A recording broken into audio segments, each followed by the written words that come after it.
Rapport entre l'homme et l'Eucharistie.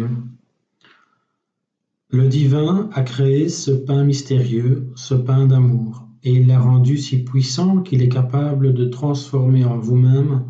tous ceux qui s'en nourrissent, de changer leur cœur, leur volonté,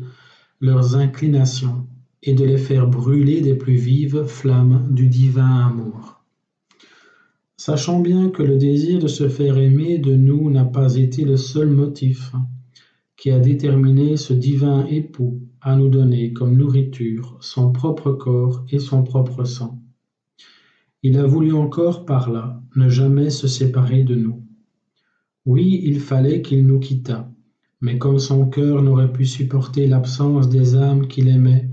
il fallait en même temps qu'il demeurât avec nous. Lui, étant Dieu, ne pouvait demeurer plus longtemps sur la terre, et les âmes, ses épouses, ne pouvaient pas encore le suivre dans le ciel, puisqu'il devait y en avoir jusqu'à la fin des siècles sur la terre.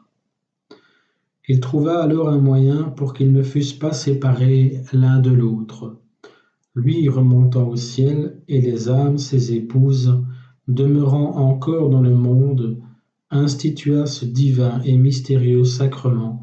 par lequel les âmes sont unies à lui par un lien d'amour si étroit qu'elles ne font plus avec lui qu'un cœur, qu'une âme et qu'une volonté.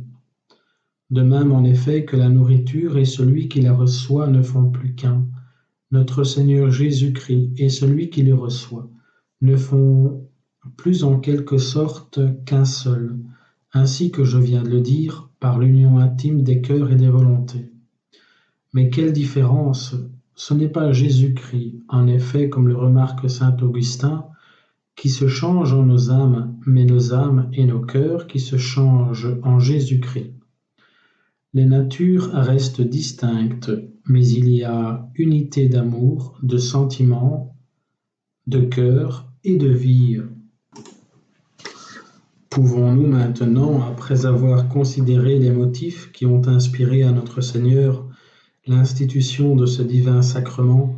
le désir ardent de se faire aimer de nous et la volonté de s'en séparer jamais, pouvons-nous, dis-je, douter encore de la grandeur de son amour dans ce don qu'il nous a fait de lui-même? Ne devons-nous pas y répondre par l'abandon total de tout nous-mêmes à la volonté de cet époux céleste? Il est impossible de mieux placer nos intérêts que de les abandonner tout entiers entre les mains de celui qui, étant le Dieu de grandeur et de majesté, a bien voulu pourtant nous aimer jusqu'à prendre la forme d'une nourriture commune, pour se faire aimer de nous et ne jamais se séparer de nous.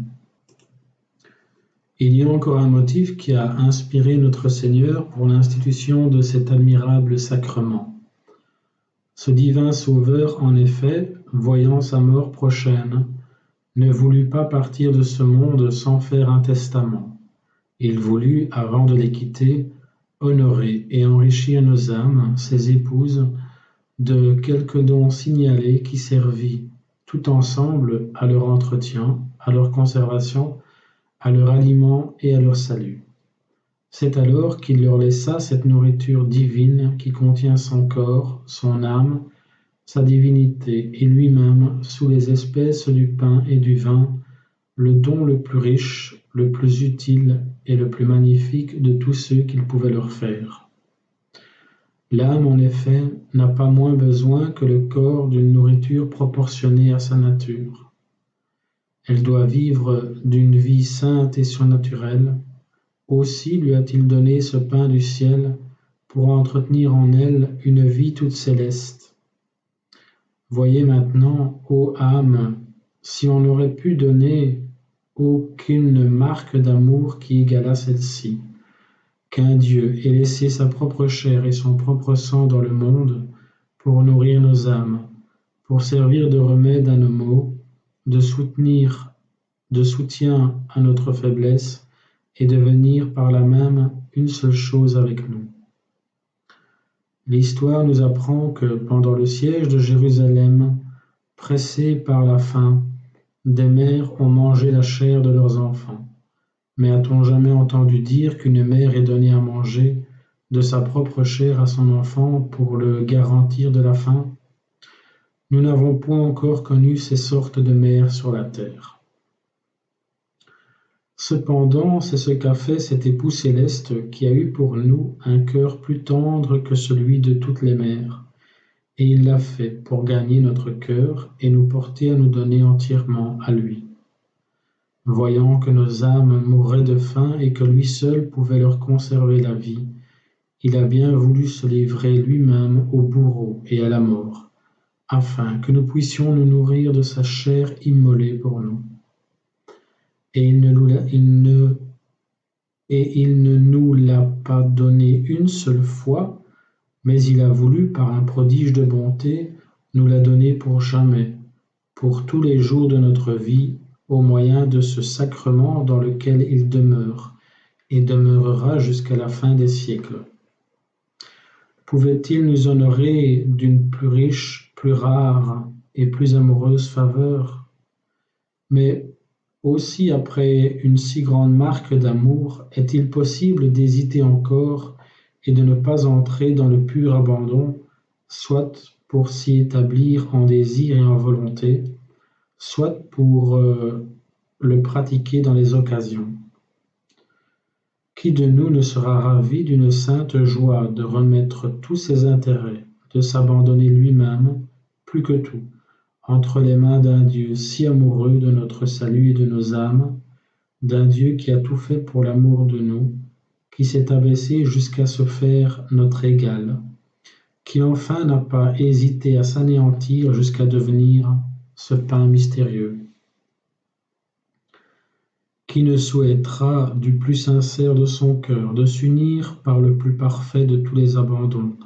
à un Dieu qui a su trouver, pour ne jamais se séparer de nous,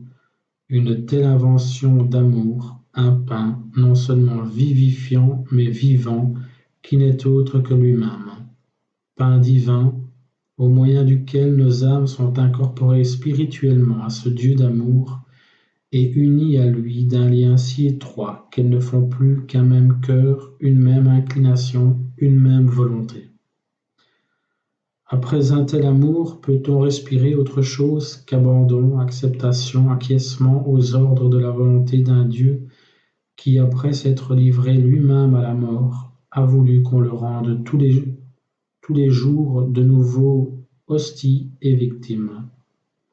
Il a voulu, en nous nourrissant de sa chair immolée une fois sur l'autel de la croix et continuellement sur nos autels, que nous vivions de sa propre vie, c'est-à-dire d'une vie élevée au-dessus des sens et des inclinations de la chair et de la nature, d'une vie céleste qui nous donne un saint penchant pour ne plus converser que dans les cieux, d'une vie divine qui ne respire plus que Dieu et la volonté de Dieu, d'une vie qui soit un gage de cette vie éternelle que nous attendons dans la bienheureuse éternité.